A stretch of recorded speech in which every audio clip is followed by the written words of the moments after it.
Good evening all. കുറേ ദിവസമായി ഞാൻ വീഡിയോ ഒക്കെ ഇട്ടിട്ട്, അപ്പോൾ അതിനാദ്യം തന്നെ ഒരു സോറി ചോദിക്കുന്നു. പിന്നെ കുറേ പേരുടെ പേഴ്സണൽ മെസ്സേജ് ഫേസ്ബുക്ക് വഴിയൊക്കെ വന്നത് കൊണ്ടാണ് ഞാൻ ഈ ഒരു വീഡിയോ ഇടുന്നത്. കാരണം നിരവധി തവണ പലരും പല ടാരോട്ട് കാർഡ് റീഡേഴ്സിൻ്റെ റീഡിങ് കണ്ടു, പക്ഷേ ഇതുവരെ യൂണിയൻ ആയില്ല. അപ്പം എന്തുകൊണ്ടാണ് യൂണിയൻ വൈകുന്നത് ട്വിൻ ഫ്ലെയിം ജേർണിയിൽ എന്നൊക്കെ പറഞ്ഞിട്ട് കുറേ മെസ്സേജസ് വന്നു. അപ്പോൾ അതുകൊണ്ടാണ് ഇങ്ങനെ ഒരു വീഡിയോ ചെയ്യുന്നത്. ട്വിൻ ഫ്ലെയിം ജേർണിയിൽ നിങ്ങൾ ഉദ്ദേശിക്കുന്ന പോലെ പെട്ടെന്ന് യൂണിയൻ എന്ന് പറയുന്നത് സംഭവിച്ചേക്കും. പല സാഹചര്യങ്ങളിലും അത് സംഭവിക്കാം. പക്ഷേ അത് സംഭവിച്ചു കഴിഞ്ഞാലും, കാരണം രണ്ട് പേഴ്സൺസുമാരുടെ കർമ്മ കംപ്ലീറ്റ് ആവാതെയും അവേക്കൻ ആകാതെയും യൂണിയനിലേക്ക് വന്നു കഴിഞ്ഞാൽ വീണ്ടും നിങ്ങൾ തമ്മിൽ സെപ്പറേഷൻ സ്റ്റേജ് ഉണ്ടാവും. ആദ്യം തന്നെ ഈ ജേർണിയിലുള്ളവർ മനസ്സിലാക്കേണ്ട ഒരു കാര്യം എന്താണെന്ന് പറഞ്ഞു കഴിഞ്ഞാൽ, ഫെമിനിൻ മസ്കുലിൻ എനർജി തമ്മിൽ ഒരുപാട് സഫറിങ്, എന്താ പറയുക, ഒരുപാട് വിഷമഘട്ടങ്ങളിലൂടെ കടന്നു പോകുന്നുണ്ട്. നിങ്ങളെ യൂണിവേഴ്സ് നിങ്ങളെ സ്പിരിച്വലി, എന്താ പറയുക, യൂണിവേഴ്സിലേക്ക് വലിച്ചടുപ്പിക്കാൻ ശ്രമിക്കുന്ന ഒരു സമയത്ത് ഒരുപാട് നിങ്ങൾ എന്താ പറയുക സഫർ ചെയ്യേണ്ടി വരുന്നുണ്ട്. അത് കഴിഞ്ഞ് ലാസ്റ്റ് നിങ്ങൾ സറണ്ടർ സ്റ്റേജിലേക്ക് എത്തിക്കഴിയുമ്പോൾ തൊട്ടാണ് ഇതിനൊരു ചേഞ്ച് വരുന്നത്. ഇപ്പോൾ കൂടുതൽ കേസുകളിലും ഫെമിനിൻ എനർജി ചേസറായിരിക്കും. കാരണം നിങ്ങളുടെ പാർട്ട്ണറെ ചേസ് ചെയ്തുകൊണ്ടിരിക്കും. ഇപ്പം ഞാൻ അയാളോട് നിങ്ങൾ കൂടുതൽ ഉടക്കുന്ന സമയത്ത് ഞാൻ അദ്ദേഹത്തോട് സംസാരിക്കുന്നില്ല, അല്ലെങ്കിൽ ഞാൻ അവളോട് സംസാരിക്കുന്നില്ല, അവളിപ്പോൾ ആരെയൊക്കെ കോൺടാക്ട് ചെയ്യുന്നുണ്ടോ, അവൾ എന്നെക്കുറിച്ച് ഇറക്കുന്നുണ്ടോ, അവൾ വാട്സപ്പിൽ എന്ത് DP ഇട്ടു, അവൾ എത്ര നേരം വാട്സപ്പിൽ ഓൺലൈൻ ഉണ്ടായിരുന്നു, എത്ര നേരം മെസ്സഞ്ചറിൽ അവൻ ഓൺലൈൻ ഉണ്ടായിരുന്നു, അവൻ ആരോടൊക്കെ സംസാരിച്ചു എന്നുള്ള എല്ലാ കാര്യങ്ങളും നിങ്ങൾ ഈച്ച് ആൻഡ് എവരി വൺ ഇങ്ങനെ ചേസ് ചെയ്തുകൊണ്ടേയിരിക്കും. ഈ ചേസ് ചെയ്ത് അവസാനം നിങ്ങൾ ടെൻഷനിലായി, നിങ്ങൾ അവസാനം ചിലപ്പോൾ അവിടേക്ക് പോയിട്ടുണ്ടാവുക നിങ്ങളായിരിക്കും. നിങ്ങൾ അവസാനം എന്ത് ചെയ്യും, ഒരു ബലൂൺ പോലെ വീർത്ത് പൊട്ടി ഒന്നെങ്കിൽ നിങ്ങൾ അങ്ങോട്ട് ചെന്ന് സംസാരിക്കാൻ തുടങ്ങും. അപ്പോൾ നിങ്ങൾ ചെന്ന് സംസാരിക്കുമ്പോൾ നിങ്ങളുടെ സ്നേഹം പൂർണ്ണമായിട്ട് ഉൾക്കൊള്ളാനുള്ളൊരു എന്താ പറയുക, അത്രയും ഒരു കപ്പാസിറ്റി അവരില്ലാത്തതുകൊണ്ട് അവർ ഓടി ഒളിക്കാൻ തുടങ്ങും നിങ്ങളിൽ നിന്നും. അവർക്ക് എന്താണ് നിങ്ങളീ വരുന്നത്, അല്ല നിങ്ങൾ എന്ന വ്യക്തി എന്താണെന്ന് അവർക്ക് മനസ്സിലാകും. കാരണം അവരങ്ങനെ ഒരു സ്നേഹം ഇതിനു മുന്നേ ഫീൽ ചെയ്തിട്ടില്ല. അപ്പോൾ അവർക്ക് അർഹതയില്ലാത്ത എന്തോ ഒന്ന് വരുന്നു, ഇവരുമായിട്ട് തുടരാൻ പറ്റുമോ ഇല്ലയോ എന്നൊക്കെ പറഞ്ഞിട്ട് അവർ ഒന്നെങ്കിൽ ചിലരുടെ മനസ്സിൻ്റെ ദയ കൊണ്ട് വേണ്ട, എനിക്ക് അവളെ പൂർണ്ണമായിട്ടല്ല, അവനെ പൂർണ്ണമായിട്ട് സ്നേഹിക്കാൻ പറ്റില്ല, അതുകൊണ്ട് ഒഴിവാക്കി നിർത്താം എന്ന് വെച്ചിട്ട് നിങ്ങൾക്കൊരു ബൗണ്ടറി സെറ്റ് ചെയ്ത് ഒരു ബൗണ്ടറിയിൽ നിർത്തും. നിങ്ങളിതൊന്നും അറിയാണ്ട് ഇങ്ങനെ എന്താ പറയുക, അവരൊരു സ്നേഹത്തിൻ്റെ ഒരംശം കാണിക്കുമ്പോൾ നിങ്ങളതിൻ്റെ ലക്ഷക്കണക്കിന് ഇരട്ടിയായിട്ട് അവരെ സ്നേഹിച്ചുകൊണ്ടേയിരിക്കും. ഇതിങ്ങനെ തുടരും. അപ്പോൾ ഇതിൻ്റെ ഇടയ്ക്ക് ഈ ട്വിൻ ഫ്ലെയിം ജേർണിയിലുള്ളവർ തന്നെ ഓൺ ആൻഡ് ഓഫ് കണക്ഷൻ എന്നാണ് പറയുക. അതായത് ഇടയ്ക്കിടയ്ക്ക് നിങ്ങൾ തമ്മിലുള്ള കണക്ഷൻസിൽ എന്താ പറയുക, നിങ്ങളുടെ കമ്മ്യൂണിക്കേഷൻ കട്ടാവും. അതായത് നിങ്ങൾ ഉടക്കുന്ന സമയത്ത് നിങ്ങൾ ചിലപ്പോൾ ചിലർക്ക് ഒരു ദിവസമാകാം, ചിലപ്പോൾ ചില സമയത്ത് 2 ദിവസമാകാം, 1 വർഷമാകാം, 6 മാസമാകാം. ഓരോരുത്തർക്കും അതിൻ്റെ ടൈം പീരീഡ് അവരുടെ കർമാസിനനുസരിച്ച് ഡിഫറെൻ്റ് ആയിരിക്കും. എല്ലാവർക്കും ഈ ജേർണി ഒരുപോലെയല്ല. ഇതിൻ്റെ പ്രധാന കാരണം എന്ന് വെച്ചാൽ ഒരു പാസ്റ്റ് ലൈഫ് കണക്ഷനുണ്ട്. നിങ്ങളുടെ കർമാസ് അനുഭവിച്ച് തീരുന്നത് വരെ നിങ്ങൾ യൂണിയനിലേക്കുള്ള ദൂരം വളരെയധികമാണ്. കാരണം നിങ്ങൾ സ്പിരിച്വലി അവേക്കൻഡായി.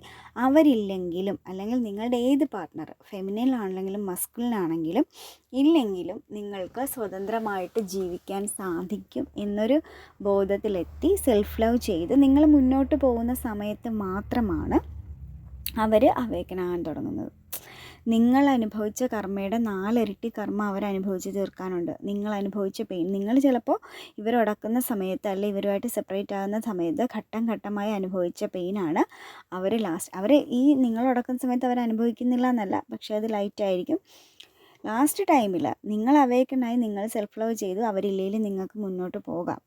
ആ ഒരു സ്റ്റേജിലേക്ക് എത്തുക എന്ന് പറയുന്നത് വളരെ ഡിഫിക്കൽട്ടാണ്. കാരണം അത്രത്തോളം നിങ്ങളുടെ മസ്കുലിൻ എനർജിയിൽ നിന്നും നിങ്ങൾ ദുരനുഭവങ്ങൾ അത്രയ്ക്കേറെ അനുഭവിച്ച് അവസാനം എൻ്റെ മനസ്സിൽ ആ പേഴ്സണോട് സ്നേഹമുണ്ട്, പക്ഷേ ആ പേഴ്സൺ എന്നോട് താല്പര്യമില്ല, എന്നിരുന്നാൽ കൂടിയും ആ പേഴ്സൺ എന്നോടൊപ്പം ജീവിക്കട്ടെ എന്ന് വെച്ച് അവരെ വെറുക്കാതെ മനസ്സിലുള്ള സ്നേഹത്തെ മറച്ചു പിടിച്ചുകൊണ്ട് ജീവിക്കുക എന്നൊരവസ്ഥയിൽ നിങ്ങളെത്തും.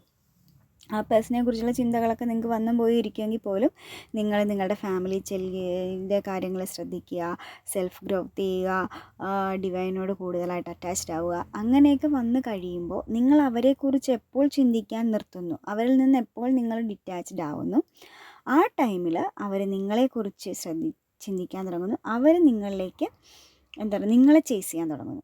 ഇപ്പോൾ ഈ ഒരു ടൈമിൽ പലർക്കും അവർ ചേസ് ചെയ്യുന്ന ഘട്ടമാണ്. നിങ്ങൾ ആ ഘട്ടത്തിൽ ചിലപ്പം ഇതിൽ ഇപ്പം എന്നോട് സംശയം ചോദിച്ച പല ആൾക്കാരും ഒരു പക്ഷേ ഒരു അവേക്കണിങ് സ്റ്റേജിൻ്റെ ഏറ്റവും നിയറസ്റ്റ് ഘട്ടത്തിൽ നിൽക്കുന്നത് കൊണ്ടാണ് ചിലപ്പോൾ അത്രയും ഒരു ഗ്യാപ്പ് വരുന്നത്. അവർ നിങ്ങളെ ചേസ് ചെയ്ത് വരുമ്പോൾ നിങ്ങൾ ഓടിച്ചെന്ന് മിണ്ടുക. അപ്പോൾ നിങ്ങളുടെ അവേക്കനാകാത്ത സോളായിരിക്കാം നിങ്ങളുടെ എതിർവശത്തുള്ളത്. അവർ ജസ്റ്റ് എന്താ പറയുക, ഈ കൊച്ചു പിള്ളേരെ നമ്മൾ നാരങ്ങ മിഠായി കാണിച്ച് വിളിക്കുന്ന പോലത്തെ അവസ്ഥയിൽ അവർ നിങ്ങളെ ഒരു ചെറിയ ഇഷ്ടത്തിൻ്റെ അംശം നിങ്ങൾ കണ്ടിടാ സോറി അല്ലേടി സോറി കഷ്ടമുണ്ട് ഞാനൊരു നീ ഇല്ലാതെ ഒരുപാട് അനുഭവിച്ചു എന്നൊരു 2 വാക്ക് കേട്ടാലേ നിങ്ങളങ്ങ് പഴയതിനേക്കാൾ 4 ഇരട്ടി തിരിച്ച് സ്നേഹിച്ചാൽ അവർക്കൊരു വിശ്വാസം, ഞാൻ എന്ത് കാണിച്ചാലും ഇവൾ എൻ്റെ വല്ല ഇവൻ എൻ്റെ പുറകെയാണ്. അപ്പോൾ അവരിതിനെക്കുറിച്ച് കൂടുതൽ ചിന്തിക്കാതെ വരും. അപ്പോൾ നിങ്ങളെന്താ ചെയ്യുക, അവരങ്ങനെ വിളിച്ചാലും നിങ്ങൾ ഓടി പുറകെ പോവുകയല്ല ചെയ്യേണ്ടത്. നിങ്ങൾ നിങ്ങളുടെ സെൽഫ് ലവ് ചെയ്തിട്ട് വന്നാലും വന്നില്ലെങ്കിലും കുഴപ്പമില്ല എന്നുള്ള രീതിയിൽ തന്നെ നിങ്ങൾ നിങ്ങളുടെ മൈൻഡ് സെറ്റുമായിട്ട് മുന്നോട്ട് പോവുക. അങ്ങനെ ചെയ്താൽ മാത്രമേ ഈ ജേർണി കുറച്ചെങ്കിലും ഫാസ്റ്റായിട്ട് നിങ്ങൾക്ക് കൊണ്ടുപോകാൻ സാധിക്കൂ. അല്ലെങ്കിൽ ഒരു യൂണിയനിലേക്ക് പെട്ടെന്ന് അതല്ലാണ്ട് അവർ വിളിച്ചു പറഞ്ഞാൽ നിങ്ങൾ ഓടിച്ചെന്ന് നിങ്ങളുമായിട്ട് ഡീലിംഗ് ആയാൽ അടുത്ത കർമ്മ അവിടെ ക്രിയേറ്റ് ചെയ്യപ്പെടും. പിന്നെ ഒരു കാര്യമുണ്ട്, നമ്മുടെ കർമ്മ കംപ്ലീറ്റ് ആയാൽ മാത്രമേ നമ്മളും ആ ഒരു സ്റ്റേജിലേക്ക് നമ്മൾ എത്തിച്ചേരുള്ളൂ. അവർ വന്നാലും വന്നില്ലെങ്കിലും കുഴപ്പമില്ല. നമ്മുടെ കർമ്മ കംപ്ലീറ്റ് ആകാത്ത സമയത്തോളം കാലം നമ്മൾ കർമ്മ കംപ്ലീറ്റ് ആകുന്നതിന് വേണ്ടി നമുക്ക് അവരും കൂടെ വേണമല്ലോ. അവരുടെ പെയിനിൽ നിന്നാണല്ലോ നമുക്ക് കർമ്മ കംപ്ലീറ്റ് ആകാൻ തുടങ്ങുന്നത്. അപ്പോൾ അത് നമ്മൾ സ്വാഭാവികമായിട്ടും അവർ ചെറിയ മിഠായി കാണിക്കുമ്പോൾ തന്നെ നമ്മൾ ചാടിപ്പോവും.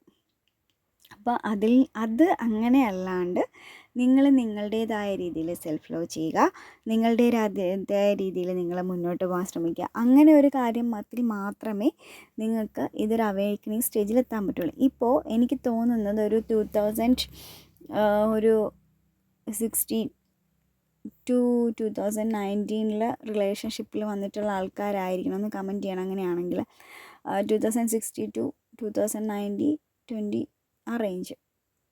ആ റേഞ്ചിലാണ് നിങ്ങൾ ട്വിൻ ഫ്ലെയിമിനെ ആദ്യമായിട്ട് കണ്ടുമുട്ടിയവരാകാം. അല്ലെങ്കിൽ നിങ്ങളുടെ പ്രീവിയസ് എപ്പോഴെങ്കിലും കണ്ടുമുട്ടിയിട്ട് ഒരു ഗ്യാപ്പിന് ശേഷം വീണ്ടും നിങ്ങളുടെ ലൈഫിലേക്ക് വന്ന ആളാവാം.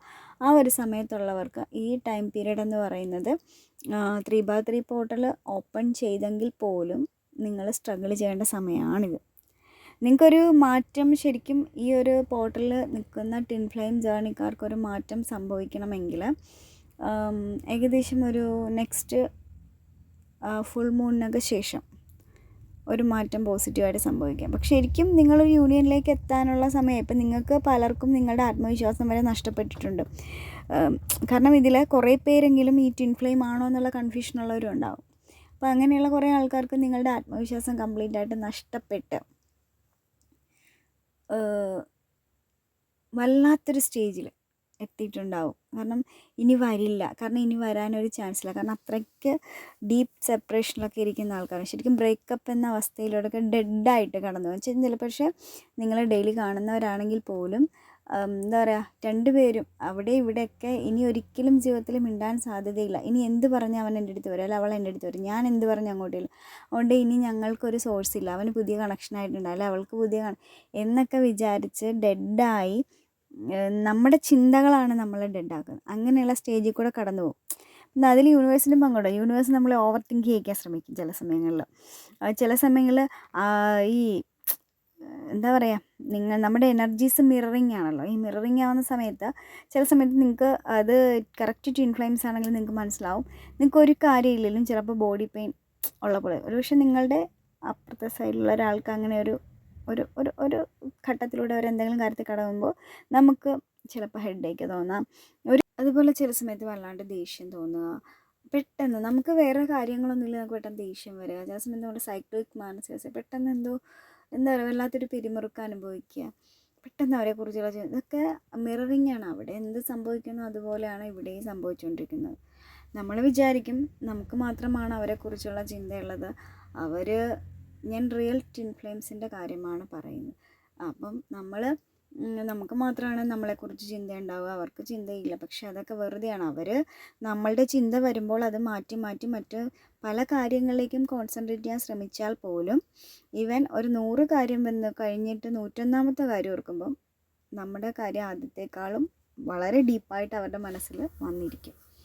അവർക്കതിൽ നിന്ന് രക്ഷപ്പെടാൻ പറ്റില്ല. പക്ഷേ അവർക്ക് അഭിനയിക്കാം, അവർക്ക് അങ്ങനെ ഒരു ചിന്തയില്ല, ഞാൻ അങ്ങനെ ഒരാളുമായിട്ടില്ല. പക്ഷേ അത് വെറുതെയാണ്. ഈ സെപ്പറേഷൻ സ്റ്റേജ് ഇപ്പോൾ അനുഭവിക്കുന്നവരെ ഇപ്പോൾ ഒരുപാട് കാർഡ് റീഡേഴ്സിൻ്റെ കാർഡ് റീഡിങ് കാണുന്നുണ്ടാവും. എന്താ പറയുക, അല്ലാതെയുള്ള സൈറ്റുകളിലൊക്കെ നിങ്ങൾ സന്ദർശിച്ചിട്ട് ഓരോ ദിവസത്തെ നിങ്ങളുടെ റീഡിങ്ങൊക്കെ എടുത്ത് നോക്കുമ്പോഴും ഒരു യൂണിയൻ എന്ന് പറയുന്നത് കാണുന്നില്ല എന്ന് ഉണ്ടെങ്കിൽ നിങ്ങളൊരു കാര്യം ചിന്തിക്കുക. നിങ്ങൾ അവേക്കനിങ് സ്റ്റേജിൽ ആണ്, നിങ്ങൾക്ക് അവേക്കനിങ് ആണ്, നിങ്ങൾ സ്പിരിച്വലി കൂടുതൽ അടുക്കുക, നിങ്ങൾക്ക് ഇഷ്ടപ്പെട്ട ദൈവത്തെ പ്രാർത്ഥിക്കുക. അത് ഏത് ദൈവമാണെങ്കിലും മെഡിറ്റേറ്റ് ചെയ്യുക. നിങ്ങളെ നിങ്ങളെ തന്നെ സെൽഫ് ലവ് ചെയ്യുക, നിങ്ങളെ തന്നെ ബ്യൂട്ടിഫുൾ ആക്കി വെക്കുക. അവർ തിരിച്ചു വരുമ്പോൾ നിങ്ങൾ ടെൻഷൻ അടിച്ച് കരഞ്ഞ് വല്ലാത്ത സ്റ്റേജിലായി നിങ്ങളുടെ ഗ്ലാമറും ഒക്കെ പോയി നിങ്ങൾ മോശമാകുന്നതിന് പകരം അവരെന്തായാലും നിങ്ങളുടെ ടിൻ ഫ്ലെയിം ആണെങ്കിൽ ഉറപ്പായിട്ടും നിങ്ങളിലേക്ക് എപ്പോഴായാലും തിരിച്ചു വരും. അവരുടെ ചുറ്റുമുള്ള കാർമിക്സ്, അതായത് തേർഡ് പാർട്ടീസ് എന്തായാലും അവരുടെ കർമ്മ തീർത്ത് പോയാൽ മാത്രമേ അവർ ഫ്രീ ആകുകയുള്ളൂ. കാരണം അവർക്ക് അനുഭവിക്കാൻ കർമ്മങ്ങളുണ്ടെങ്കിൽ തേർഡ് പാർട്ടീസ് വന്ന് അവരിലൂടെ അവരത് അനുഭവിച്ച് തീർക്കണം. ഒരുപക്ഷെ നിങ്ങളോട് ചെയ്ത കർമാസ് ഉൾപ്പെടെ അവർക്ക് അനുഭവിക്കാൻ അവിടെ ബാക്കിയുണ്ടാവും. അപ്പോൾ അതിന് അവർ തീർച്ചയായിട്ടും നിങ്ങളിൽ നിന്ന് അകന്ന് ആ തേർഡ് പാർട്ടി ആയിട്ടുള്ള കണക്ഷൻസോ അല്ലെങ്കിൽ തേർഡ് പാർട്ടി ഇപ്പോൾ ഒരു വ്യക്തി തന്നെ ആവണമെന്നില്ല. അപ്പോൾ അതിലവർ എൻഗേജ്ഡ് ആയി, അതിൽ പ്രോബ്ലംസ് ഉണ്ടായി, അല്ലെങ്കിൽ അതിൽ നിന്ന് പഠിക്കാനുള്ള ലെസൺസ് പഠിച്ച് മാത്രമേ അവർക്ക് നിങ്ങളിലേക്ക് എത്താവുള്ളൂ. അപ്പോൾ അത് പഠിച്ചുകൊണ്ടിരിക്കുന്നിടക്ക് അവൾ തേർഡ് പാർട്ടി ആയിട്ട് പോയി എന്നെ മറന്നില്ല, അല്ല അവൾ തേർഡ് പാർട്ടിയാണ് ഞാനിങ്ങനെ എന്ന് വെച്ചിട്ട് നമ്മൾ ഓടിച്ചെന്ന് അവരുടെ അതിനെ ബ്രേക്ക് ചെയ്യിച്ചു കഴിഞ്ഞാൽ സ്വാഭാവികമായിട്ടും ആ ഒരു ടൈമിലേക്ക് അവർ നമ്മളിലേക്ക് വരും. പക്ഷേ നെക്സ്റ്റ് വീണ്ടും ആ കർമ്മ ബാക്കി വെച്ചിട്ടാണ് അവർ വരുന്നത്. അപ്പോൾ വീണ്ടും എന്ത് ചെയ്യും, അവരത് തിരിച്ചു പോയി അവരുടെ കർമ്മ തീർത്താൽ മാത്രമേ പൂർണ്ണമായിട്ട് നിങ്ങളിലേക്ക് വരാൻ പറ്റുള്ളൂ, അവരൊക്കെ അവേക്കനാക്കാൻ പറ്റുള്ളൂ. അപ്പോൾ അതുവരെ നിങ്ങൾ എന്ത് ചെയ്യുക, നിങ്ങളുടെ മനസ്സിൻ്റെ വിഷമങ്ങൾ മാറ്റാൻ സ്പിരിച്വലി പ്രാർത്ഥിക്കുക, ദൈവത്തോട് കൂടുതൽ അറ്റാച്ച്ഡ് ആയിരിക്കുക, കൂടുതൽ അതിൽ കുഴപ്പങ്ങൾ വരാതിരിക്കാൻ വേണ്ടി പ്രാർത്ഥിക്കാൻ വേണമെങ്കിൽ, അതല്ലെങ്കിൽ നിങ്ങൾക്ക് മെഡിറ്റേറ്റ് ചെയ്യാം, നിങ്ങളുടെ സെൽഫ് ഗ്രോത്ത് ചെയ്യുക, നമ്മുടെ ഇഷ്ടപ്പെട്ട കാര്യങ്ങൾ ചെയ്യുക, നമ്മൾ കൂടുതൽ ബ്യൂട്ടിഫുള്ളായിട്ട് നമ്മളെ വയ്ക്കുക. അങ്ങനെ ഓരോ കാര്യങ്ങളിൽ നമ്മൾ എൻഗേജ്ഡ് ആയിട്ടിരിക്കുക. കാരണം അവർ വരുമ്പോൾ നമ്മളില്ലാതായാൽ അവരില്ല, മനസ്സിലായോ? അപ്പോൾ അവർ വരുന്നില്ല എന്ന് വെച്ചിട്ട് ആരും വിഷമിക്കേണ്ട. പക്ഷേ ഇത് കാർമിക്സിനൊന്നും ബാധകമല്ല. കാരണം കാർമിക്സിനെ സംബന്ധിച്ചിടത്തോളം അവരവരുടെ കർമ്മ കംപ്ലീറ്റ് ചെയ്യാൻ വേണ്ടിയിട്ട് നമ്മുടെ ഇടയിൽ കാർമിക്കും ട്വിൻ ഫ്ലെയിംസും ഒക്കെ ഒരേപോലെ ഇരിക്കുന്ന റേഞ്ചുണ്ട്. ഇപ്പം ഒന്ന് വന്ന് അടക്കി പോയിട്ട് കാർമിക് ആയതുകൊണ്ട് അത് ഇട്ടിട്ട് പോയിന്നില്ല, കാർമിക്ക് വീണ്ടും തിരിച്ചു വരാം. പിന്നെ സോൾമേറ്റ്സിനെ സംബന്ധിച്ചിടത്തോളം അവർ എന്താ പറയുക, അവർക്ക് ഇത്രയും പ്രശ്നങ്ങളോ പ്രോബ്ലങ്ങളോ ഒന്നുമില്ല. പക്ഷെ ശരിക്കും നമ്മുടെ ഗ്രോത്ത് അല്ലെങ്കിൽ നമ്മുടെ എന്താ പറയുക പ്രപഞ്ചവുമായിട്ട് ഏറ്റവും അടുപ്പിക്കൽ, ഇതൊക്കെ ട്വിൻ ഫ്ലെയിമിൻ്റെ മാത്രം ഒരു പ്രത്യേകതയാണ്. ചില കാർമിക്സും നമുക്ക് തോന്നും ട്വിൻ ഫ്ലെയിം അല്ലേ എന്ന് തോന്നുന്ന തരത്തിലുള്ള കാർമിക്സും നമ്മുടെ കൂടെയുണ്ട്. അപ്പോൾ ഓക്കെ, താങ്ക് യു.